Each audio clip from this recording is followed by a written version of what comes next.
Hindi rin ho pala talaga niya ni Madam, no? Hanggang sa Hong Kong ho, nakasunod.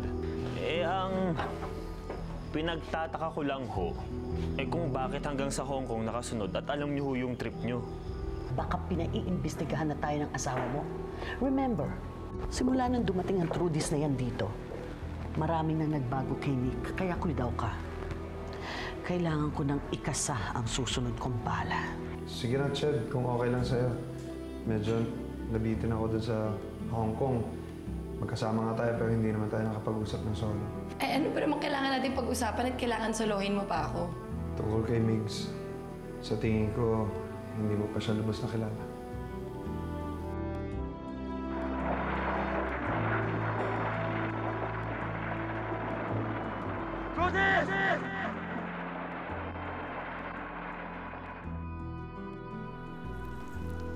Asan ako?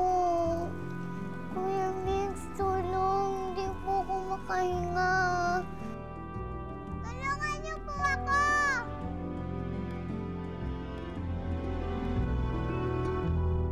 Trudis! Hanapin niyo si Trudis! Huwag kayong titigil! Agad mahanap niyo siya! Ched, tama na. Huwag ka na magalit. Hindi mabuti para sa'yo. Paano ako hindi magagalit? Ako na lang! Ako na lang ang bababa dyan! Tutulong ako! Ched! Tutulong ako! Ako maghahanap kay Trudis! Baka masaktan ka pa! Baka makasakit ka pa ng iba dyan! Dito ka na lang, please! Kasalanan mo to eh! Kasalanan mo! Galit na galit ako sa'yo! Responsibilidad mo si Trudis! Paano mo nagawa pabayaan yung bata? Sorry, Ched! Sorry! Ano magagawa ng sorry mo?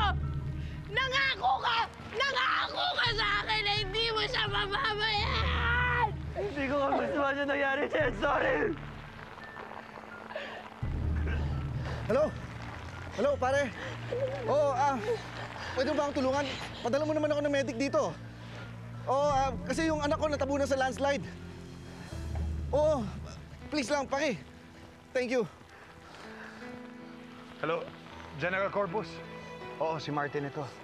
Merong batang nagtabunan dito. Baka pwede magpadala ka ng ilang tauhan para makatulong dito.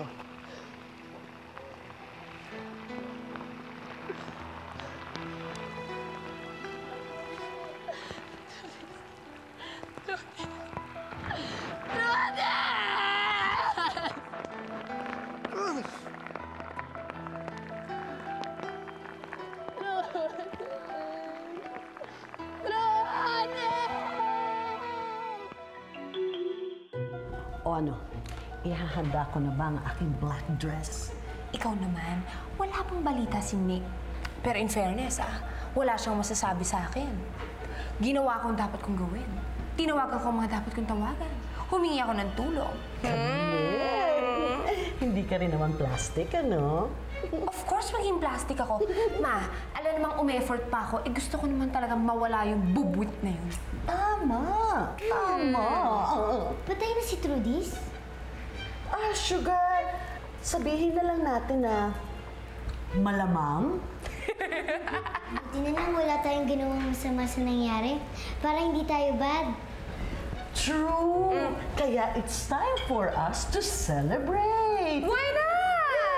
Let's! Lev! Lev! Ano po yun, Alika, Lev. Alika, may papagawa ako sa'yo. Gusto ko na maghanda ka ng maraming masasarap na pagkain.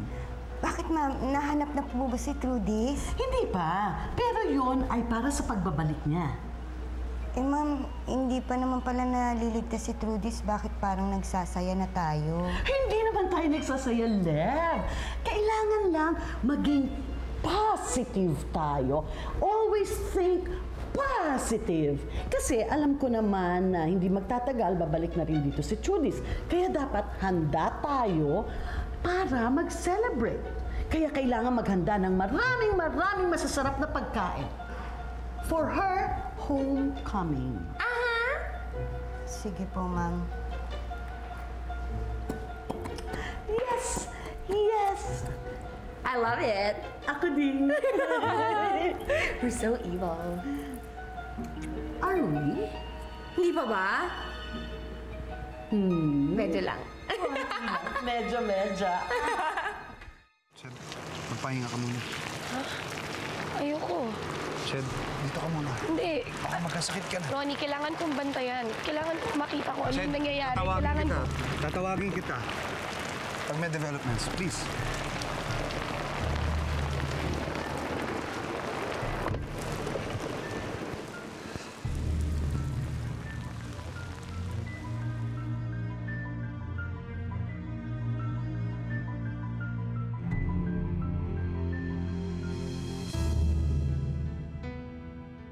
Diyos ko, iligtas niyo po si Trudis. Masyado na po siyang maraming paghihirap na dinanas sa buhay niya. Sana po bigyan niyo pa po siya ng pagkakataon para maging masaya, maging maligaya. Huwag niyo po muna siyang kunin sa amin.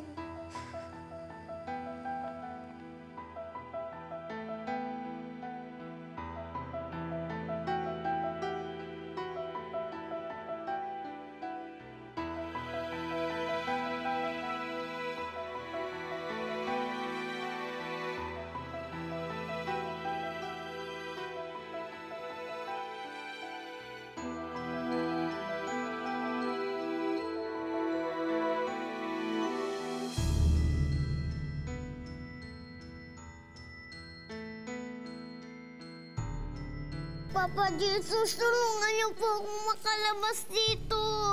Kayo na pong bahala sa akin.